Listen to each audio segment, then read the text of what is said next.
Il-Prim Ministru Roberta Bela ħabbar 3 miżuri ġodda favuri s-saħħa fiżika u mentali ta' tfal, tal-familji u tal-atleti. F'attività politika fil-bidu tat-tieni ġimgħa tal-kampanja elettorali, Dr. Bela qal li jekk il-Partit Laburista jingħata l-fiduċja se jsir programm ta' screening fl-iskejjel biex l-obeżità fit-tfal tinqabad kmieni, se tiżdied ir-rifużjoni tat-taxxa biex jitħeġġu attivitajiet ekstrakurrikulari u se jiżdied il-lif imħallas għall-isportivi elit li jirrappreżentaw lil Malta barra minn pajjiżna. Fl-iskejjel se jsir programm ta' screening bilan li jindirizza l-prevalenza tal-obeżità fost it-tfal biex dawk li jtellaw piżejjed jiġu identifikati kmieni. Ħabbar dan il-Prim Ministru Roberta Bela f'attività f'Santa Venera imsejħa Tinda Idejat fejn spjega li jekk il-Partit Laburista jingħata l-fiduċja se jintroduċi dan il-programm fl-iskejjel imsejjaħ Bodimas Index Screening.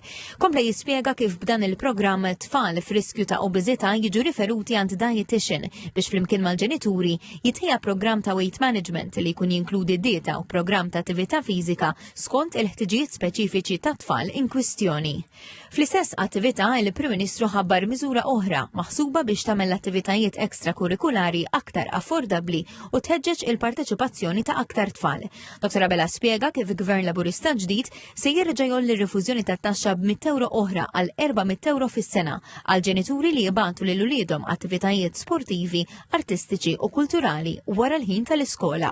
Kompla jispjega kif din ir-rifużjoni se tiġi estiża wkoll għal tfal li jattendu l-akademji tal-futbol u attivitajiet oħra bħal hybrid training u OCR. Intant f'miżura oħra li tolqot lill-isportivi, il-Prim Ministru ħabbar li l-sports li għall-atleti elit li jaħdmu fil-privat u jiffurmaw parti mit-timijiet nazzjonali se jitla għal 10 tiem meta jikkompetu f'kampjonati organizzati mill-assoċjazzjonijiet jew federazzjonijiet Ewropej u dinjija. Dr. Bela qal li l-atleti elit li qed jirrappreżentaw lil pajjiżna f'kompetizzjonijiet internazzjonali m'għandhomx jagħmlu użu mill-lif personali tagħhom biex jikkompetu.